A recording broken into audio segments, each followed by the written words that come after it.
Okay, good morning. So, in the interest of time, I will get started.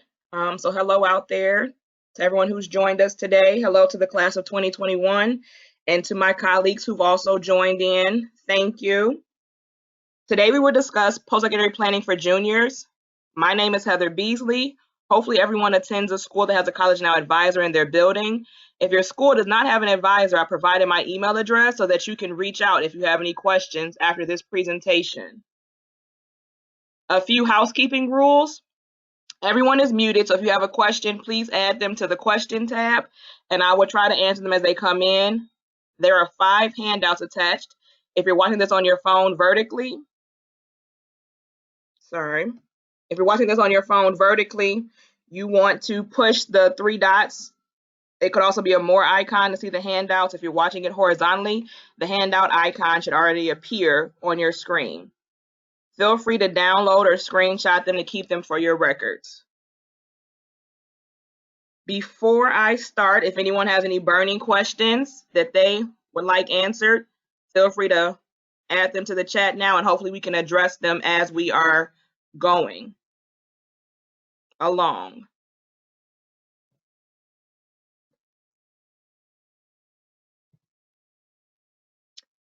Today we're going to talk about preparing for senior year, virtual college exposure opportunities, finding your best fit, paying for college, and go over any questions that you all may have.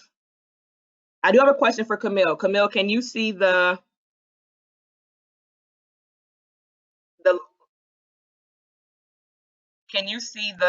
extra screen that's from, I'm moving it right now, from GoToWebinar? Is that blocking my little person at the stand? No, Okay, cool. Thank you. you're welcome. Sorry, everybody, it's my first time. Camille's my Vanna White. She's here to help.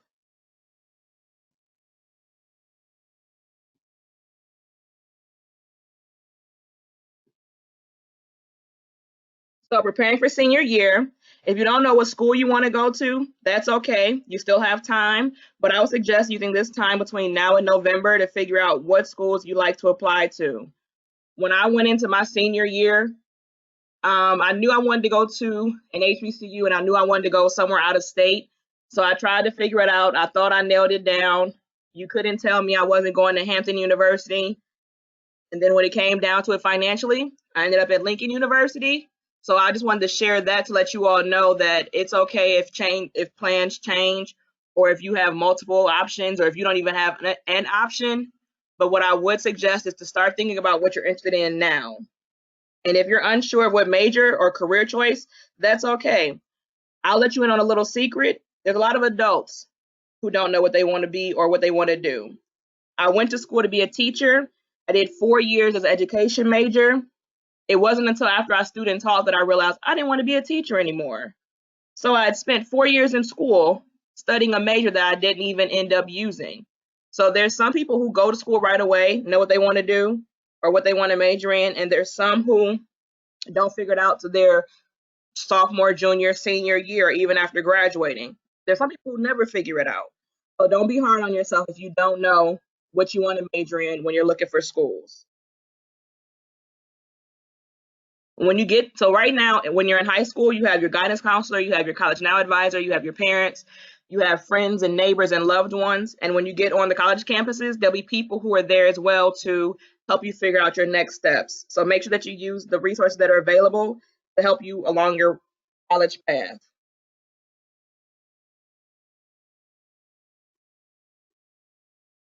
So for my class of 2021, I want you to ask yourself, do you like your current GPA? So you don't have to answer out loud, you don't have to type it in the chat, but just, do you like your current GPA, your cumulative GPA? Are you aware that this is the GPA you'll be applying to college with? If you don't like your GPA, you will have to wait until your cumulative GPA is updated by your school. So that can either be your first marking period or the first semester. It just really depends on what district and what school you're in. So I tell students all the time that this is the time that makes it count. So, if you're finishing up some projects and you really don't want to, you might want to do that if it's going to be the difference between a C and a B or a B and A for those who are still in school. So finish strong this school year, as this GPA is the one that you'll be applying to colleges with if you choose to apply in August, September, October. Have you taken a standardized test yet? If so, do you like your score? Without a test score, you can apply to college, but many will not give you an admissions decision without receiving your results. So they'll just have your application on hold until they get that second or third piece, which is your ACT or SAT score. Have you thought about the college that you wanted to attend in the fall? If not, that's okay. You know what you want to major in? If not, that's okay. We're here to help you start thinking about those things and give you resources that might help you along the way. So this is really a crucial time in your life for those who plan on going to a 2 or 4 year institution. So we want you to start kind of asking yourself those questions and thinking about how you can help prepare yourself for your senior year.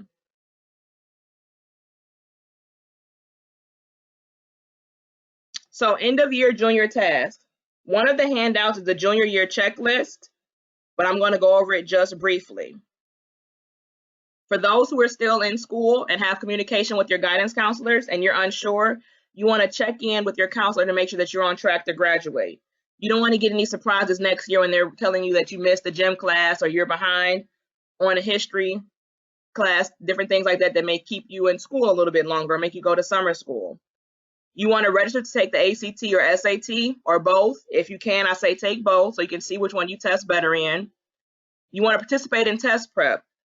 The more you practice, the more prepared you'll be for the test, and that'll help you hopefully increase your score. And you want to actually take the standardized test. You want to begin searching for colleges and careers you may be interested in, and you want to develop a list of the top of your 10 choices that you may be interested in applying to next year. So you may already have a list of 5, you may already have a list of 3, you may just know you want to apply to 1, but you kind of want to start working on your list so that you can be prepared for when it comes to turning in your applications.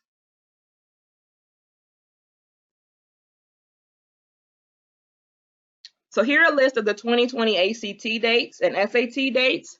The April test was actually canceled, and if you had a waiver, if you paid, it will be applied to your account so that you can use it when you reschedule your test. As of right now, the ACT is slated to have a June 13th test.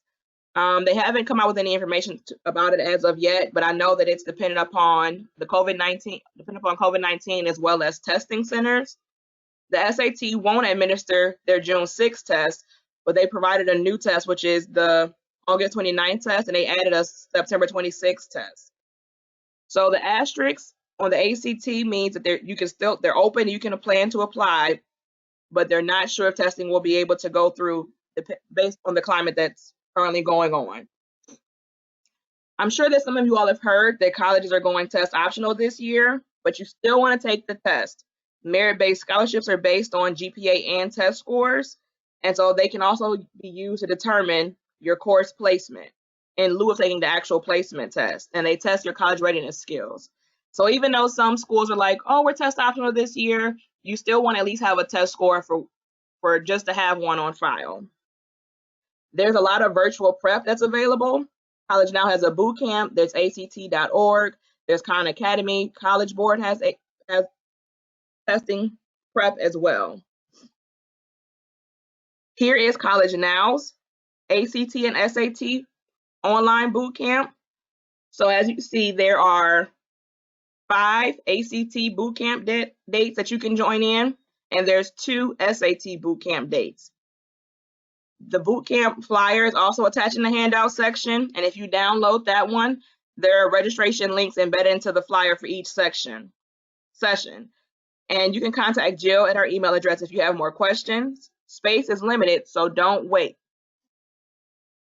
And for those who had planned this summer that may be canceled, this is a great time for you to take some time, prepare for your next school year. It's virtual, you won't have to go anywhere. Take some time, invest in yourself, practice, and see if you can get your test score to go up.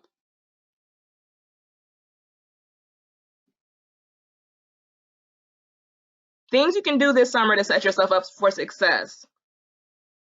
Finding employment and volunteer opportunities is italicized because it's hard. It will be hard this summer. Before the coronavirus, I would have told you that you could have a part-time job, an internship, do community projects, academic programs, or a sports program. But this summer, There will be many virtual summer programs that you can participate in, and we are currently compiling a list so that we can share it with you all. Participating in summer activities not only gives you something to do in your downtime, but it can help you strengthen and broaden your skills. The activities that we will give you when we compile the list will also be able to be added to your resume, and many colleges look at what activities you did outside of school. You can also begin connecting with colleges.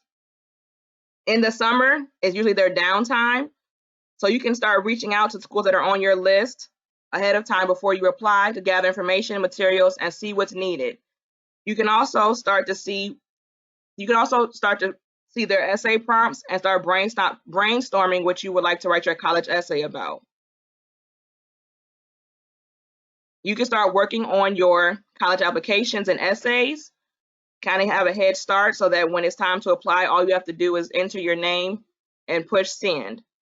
Where sometimes senior year can kind of get away from you, and if you wait until a day or 2 days before the deadline, you'll be stressed. So if you can kind of already have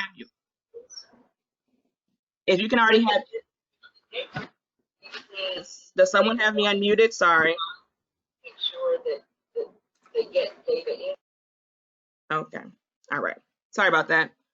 If you can already kind of have your essays written out, or if you can have a rough draft of kind of what you want to mention, that'll be great so that you can be prepared. A lot of the college essays are kind of the same. Tell us about yourself. What are you involved in? So if you can kind of already have an idea what you want to write about, you'll be ahead of the game. I know at your age, I didn't have a resume. Some of you all may, some of you all may not, but I tell people all the time to start making a list of the activities that they've participated in or a brag sheet. So many schools will ask you what you've participated in, how long, how many hours, and who can they contact. And a lot of students know that they did a program in the 9th grade, but they don't know what it's called, who they did it with, or who to contact to get more information about it. So while you're at home this year, or this summer, excuse me, I would start thinking about what was that program that you did for a week in 9th grade? Or what was that program that you did for, a year in your junior year? How long were you invested into the 4-H club? Just kind of some things to think about and kind of keep a list of so that you can have them prepared when you're filling out your applications. Take or prepare for a college entrance exam. So most colleges require you to submit a test score, and all students should at least take 2 exams. If you've already taken one, you kind of know where your strengths and weaknesses lie, so take this time to improve and work on them. College Now hosts ACT and SAT boot camps, as I mentioned earlier, and we're here to help you improve your score. And one other thing that you can do this summer to make your summer count is to start looking for scholarships. Education is expensive, so you want to make sure that you're doing everything that you can to make sure that you keep your costs down and your loan debt low. So most times, seniors, you've heard them say all year, I'm going to go to this school, I'm going to go to this school, I'm going to go to this school. But when it comes down to it, sometimes you've heard them change, and a lot of times that is because of cost. So if you can do what you can now to make sure that your costs you've done everything that you can and apply to all the scholarships that you can, hopefully it'll pay off when it comes time for the end of your senior year. And that's one less stress you have to worry about, is paying for school or how much your gap will be.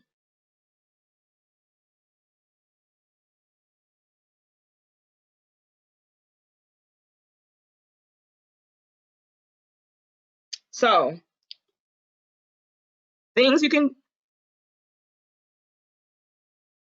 senior year may look a little different for your class, but we still want you to be prepared for enrolling into a 2 or 4 year school if that is your goal. One of the handouts is a senior year checklist, and here's a brief overview. If you have a College Now advisor in your school, you want to introduce yourself to him or her, you want to register for the October ACT or SAT, you want to look at your list of colleges that you're interested in and start applying to them. Think about joining an organization or volunteering, start applying to school. So one rule that we kind of always go by is that you want to apply by Thanksgiving break. You want to have all of your applications in by Thanksgiving so that you can start hearing back from them when you come back to school after Christmas break. And you can also start hearing about your financial aid packages as well.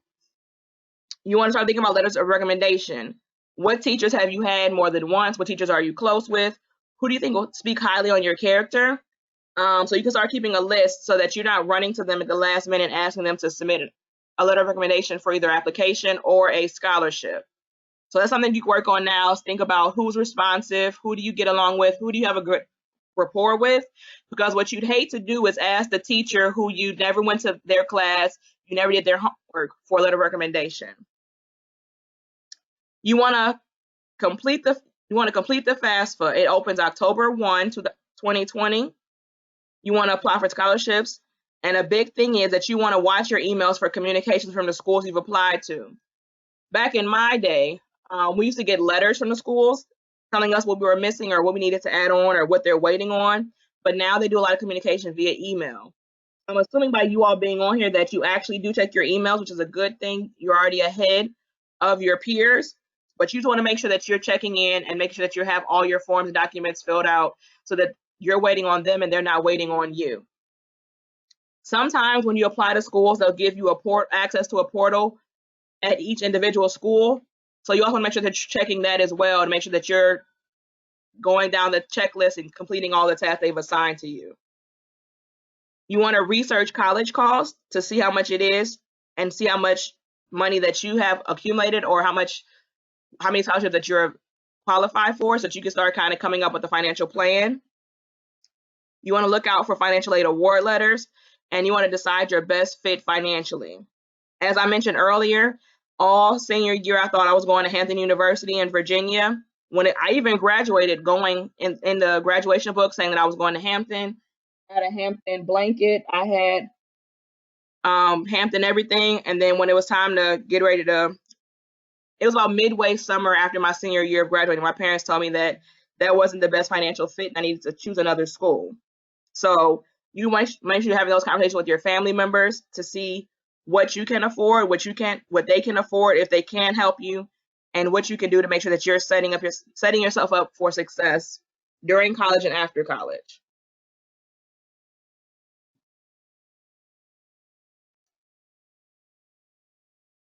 So colleges get all types of applications and students.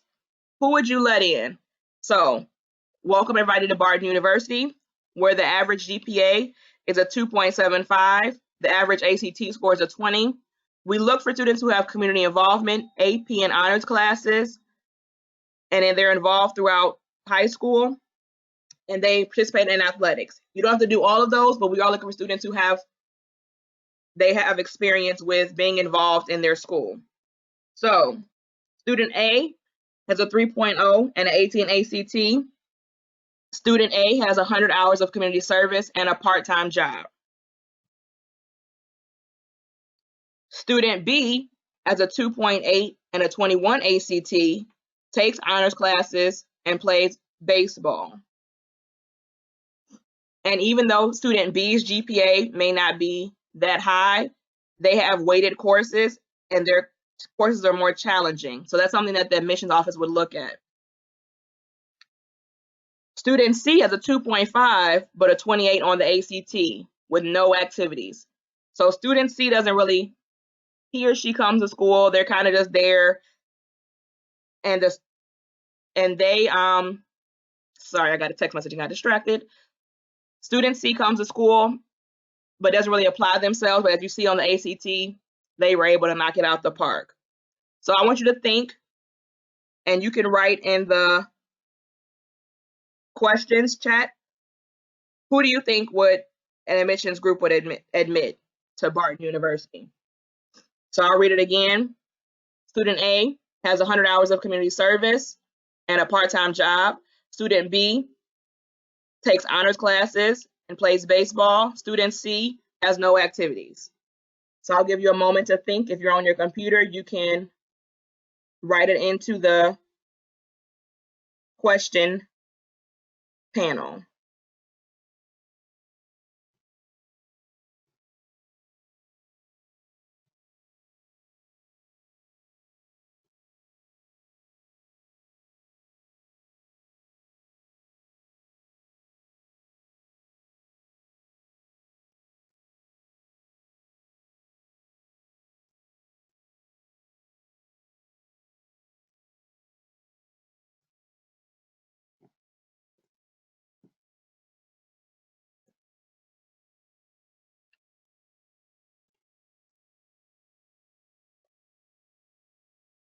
I'll give you 1 more minute.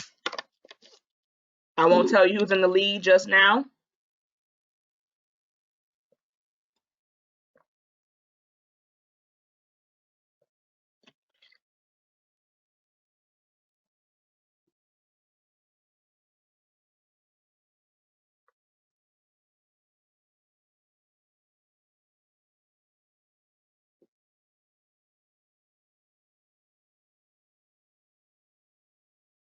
All righty.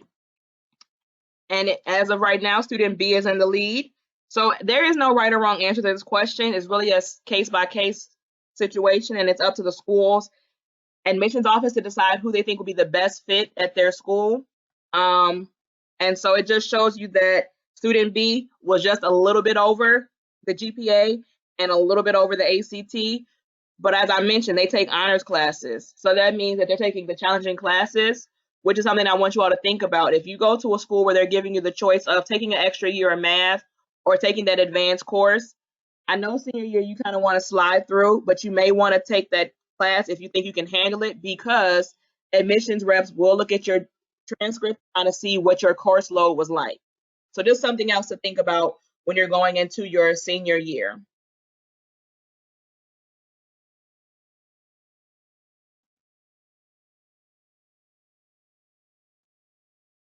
So College Now has come up with a fun and exciting tool that you can use and take virtual college tours while you're at home.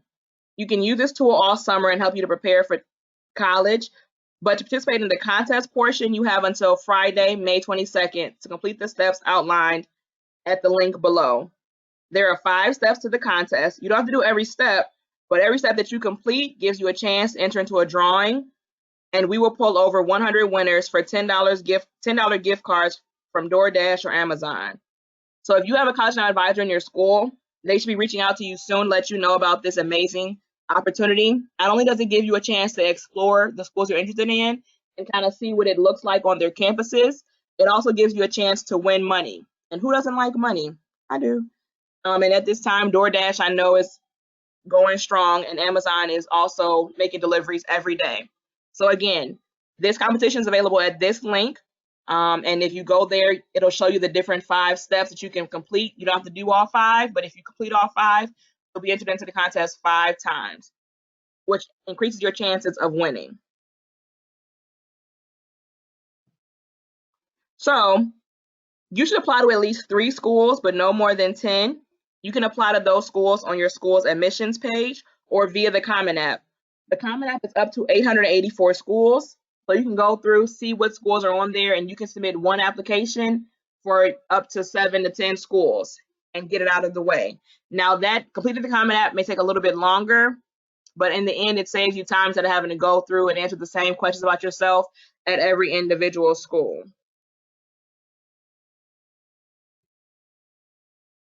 So here's some things to consider when putting together your list of schools: location, size, cost, programs, majors, athletics, culture, diversity, reputation. So I'm from Cleveland. You all are from Cleveland. And the school that I went to was in the middle of nowhere. There was no bus. There were literally Amish people on horse and buggy. When you went to the gas stations or the grocery stores, there were hitching posts for the horses. And there were a lot of students from New York and Pennsylvania or Philadelphia area that went to school with me. So they were used to the fast pace of the city. So for those who didn't come and visit Lincoln University before they got there, they were in for a culture shock. So you want to make sure that you kind of know if it's in the rural area, a urban area, a city area. Do you like campuses where everybody can walk through? Do you want a more closed feel? I went to a small school that had about 2,000 people, but you can go to a school that has 16,000 or 40,000. It just depends on what you are looking for or what you are concerned with. You may not care about size. You may care about other things. Cost is a big factor. You don't want to graduate school with $60,000 worth of debt. You want to make the best financial fit decision for you. Do they have your program or major? When I was at Lincoln, we didn't have a nursing program. So everybody who came to Lincoln to major in nursing had to end up majoring in science, which prolonged their educational journey because they then had to go and get their nursing degree. So did it stop them? No, they're still pursuing. They still pursued it. They still became nurses, but it took them a little bit longer because we didn't have a degree program on campus. Do you care about athletics? When I went to Lincoln, we didn't have a football team. I didn't even know I was missing a football team until they came my senior year. So, do you care about that? Do you want to play a sport? Do they have what you're looking for? Culture, diversity, reputation, those are all things that you can consider when you are picking a school. What works for you may not work for your friends. What works for your friends may not work for you. And it may even be your parents who have a different view than you. So that's something that you have to start thinking about and preparing yourself for as well. So there's 3 types of schools that we want you to think about, or categories, shall I say. There's a safety school that you're guaranteed admission in, where you exceed the minimum GPA and test scores. There's match schools that you're likely to be admitted to, that you're very close to the minimum GPA and the test score, or you're slightly lower in one area. And then there's reach schools. Reach schools you may not be admitted, but you still want to apply, that your GPA and test score are lower than the minimum. And these can look different for everyone. Student A's safety school could be Tri-C, their match school could be Cleveland State, and their reach school could be Ohio State. Where Student B, their safety school could be Ohio State, match school is Case, Western Reserve University, and their reach school is Harvard. So everyone's choices are different. Everyone's what they want is different. So just make sure that you're looking out for what you would like. And in this time, the virtual college tours kind of give you a better feel of what each campus looks like until we can actually get back on college campuses and actually tour in person. So I'm sure by now that you've heard of the FAFSA, the free application for federal student aid. And as I mentioned earlier, it opens October 1st. It will be used to help determine your financial need for college. It takes into consideration you and your parents' income and calculates your EFC, which is your estimated family contribution. You must complete the FAFSA to be eligible for grants, work study loans, and institutional scholarships. Be sure to know your school's deadlines, because each school may be different. Some have deadlines as early as November or December if you want to get the most money from them. So waiting until you can do your FAFSA in February, but sometimes you will have already missed some of the institutional aid that they could have passed out if you had done it earlier in the school year. So there are 3 categories of money, or 3 types of financial aid. There's gift money, grants and scholarships, there's earned money, federal work study, and there's borrowed money, loans. One of the handouts is the guide to funding, and it'll talk about each of the options and how much students can be awarded. Your award will depend on your EFC and the amount of funding your school is giving you out this year. So with federal work study, I just want to say that sometimes it's on your award letter and sometimes it's not. But if you do have a Pell Grant, you can reach out to the school to see if you can have work study added to your award letter. And sometimes they'll give it to you, sometimes they'll add you to the wait list. When I was in college, I didn't qualify for work study, but I was able to get work aid. So with work aid, I was still able to work on campus and have a job that was flexible to my schedule. So that was the best thing that I needed, because sometimes you get a job at Walmart and if it's finals, they don't care that it's finals. They'll still want you to come in and work your shift. So with work study, they kind of know the culture and what's going on in the schools, and they'll be more lenient with letting you maybe take off or start later, or if you have a paper or homework due, work around it. But that's still on a case-by-case scenario.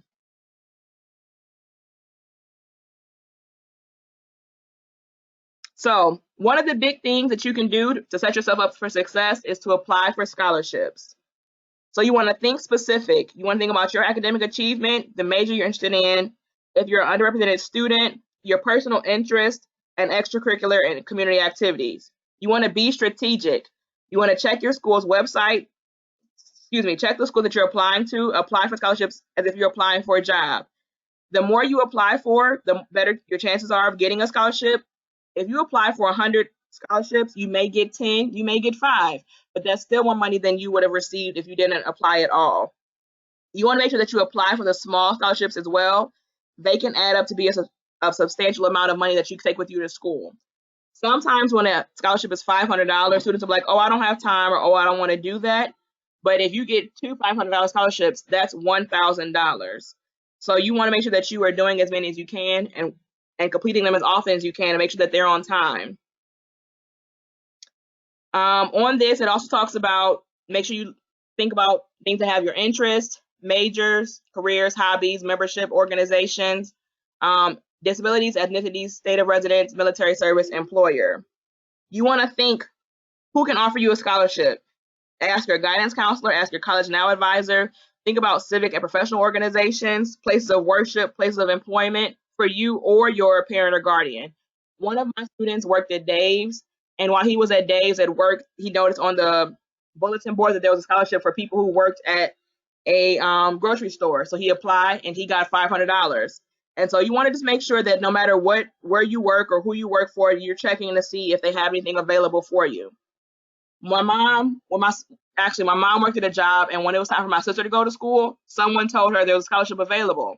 When I went to school, no one said anything, but they must have found out about it. So my sister was eligible for $500 each year just because where my mom worked. So you just want to think about where you can get scholarships from, who you may know, what you may be involved in, or what your parents may be involved in, help you finance your education.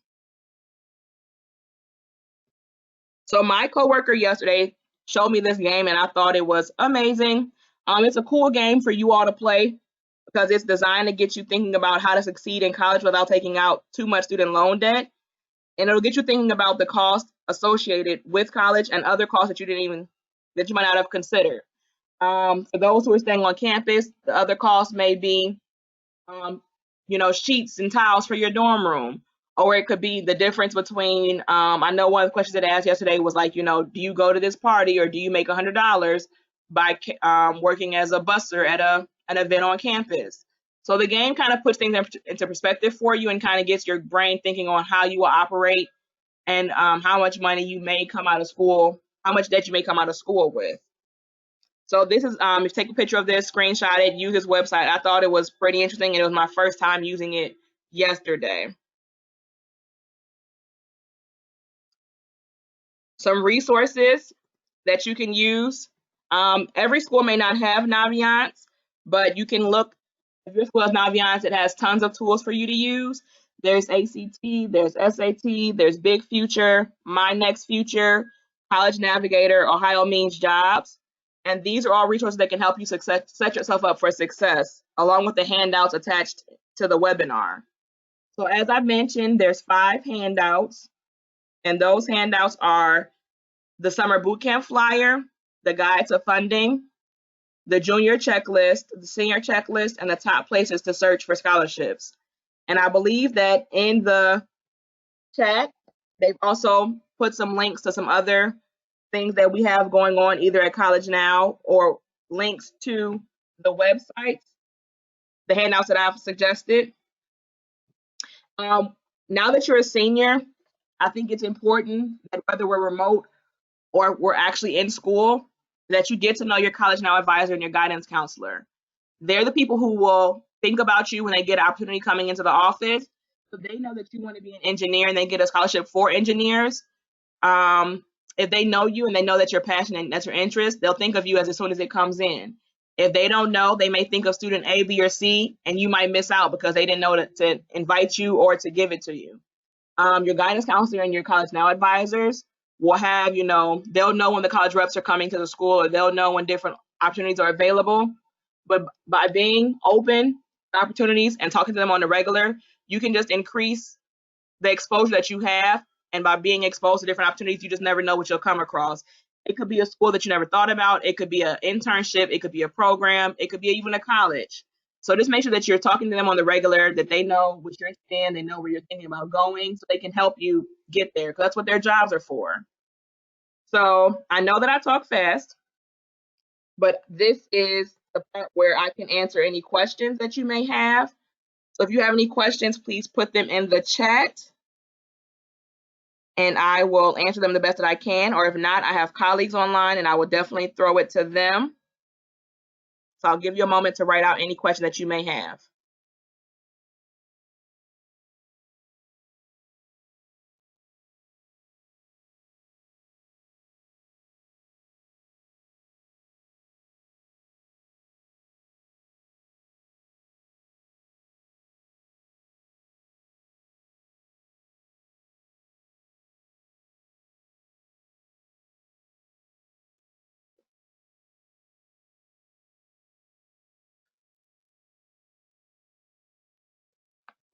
And so just to reiterate some of the key takeaways for those who might be on the phone.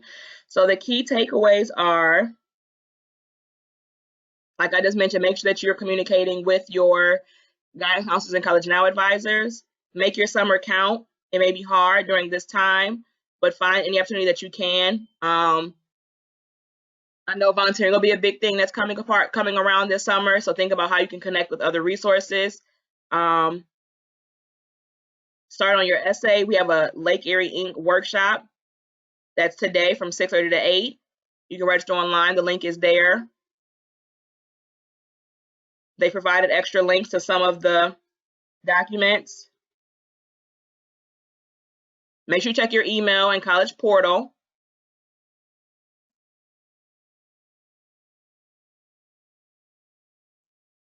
Think about what you really like, what you're interested in. Research those schools.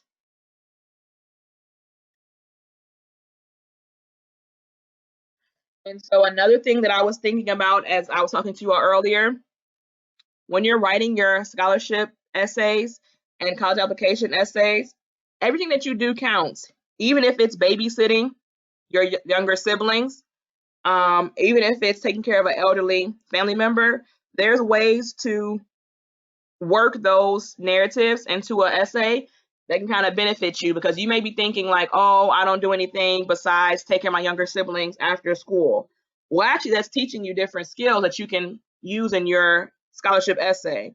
And if you need help trying to translate what you do into words, talk to your guidance counselor, talk to your College Now advisor. That's what they're there for. Do any of my colleagues have anything they would like to share? Okay, so I do have some questions.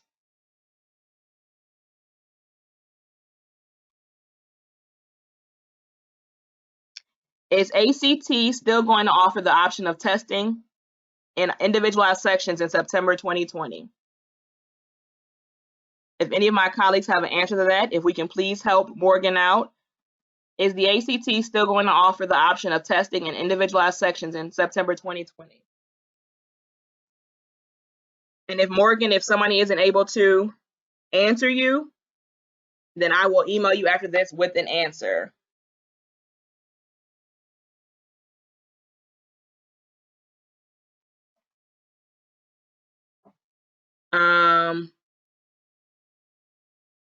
Yes, I can share the information for the College Now advisor at Brush High School. I will send that to you.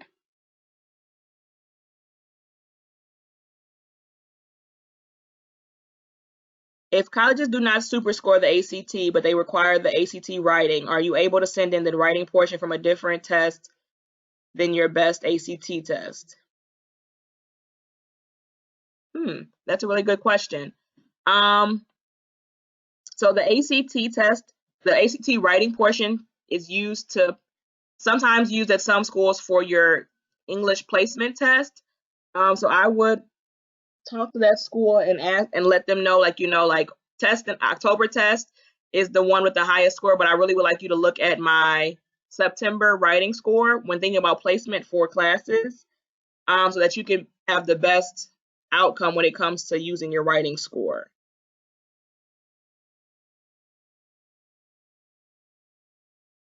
And if one of my colleagues has a different answer about the writing super score, please let me know.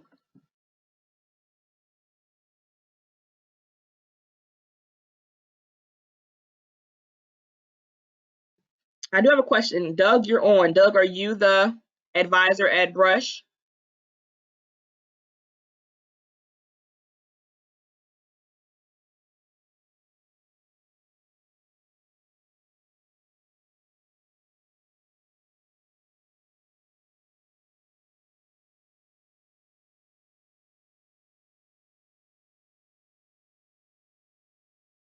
All righty.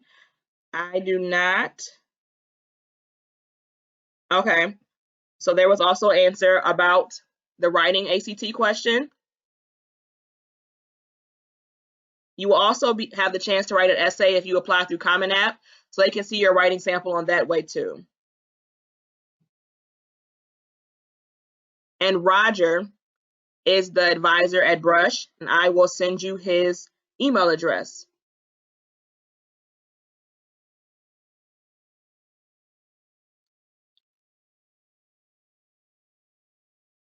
So Morgan, I still owe you about the testing. I will send you the Danietta, I believe. I will send you the Rogers information. Morgan, hopefully we were able to answer your question about the ACT writing test. Good question. So the question is the common application that you discussed only for HBCUs? So there is the common application, which is at commonapp.org. I might be lying to you. Let me double check. But that one is the one that has over 800 schools on there, and that is commonapp.org. But there is also a common application for HBCUs, and that is the Common Black College application. And I can write those in the chat so that y'all can have them. So the Common App is commonapp.org. The one that has HBCUs, and they're currently up to 55, is the Common Black College app.com. Heather, this is Koser just jumping in. I did email the Rogers email to the student that wanted that email. Okay. So that's sent. Okay, thank you. And so the Common App doesn't open until August for your senior year. So you will, you can start looking at it now, but you won't be able to fill it out and have it applied to your senior year until August. And that your transcripts won't be ready to be sent out until September. So just all things to think about when you are preparing for your senior year. So if you can do everything on your end to prepare you, so that when you go back, all you have to do is push send and ask for your transcripts, that'll be great. But just as a reminder, the Common App doesn't open up until August. The Common Black College app is open now. These are good questions. So if you have any more questions, keep them coming. Colleagues, if you have anything else that you think I should mention, please keep it coming as well.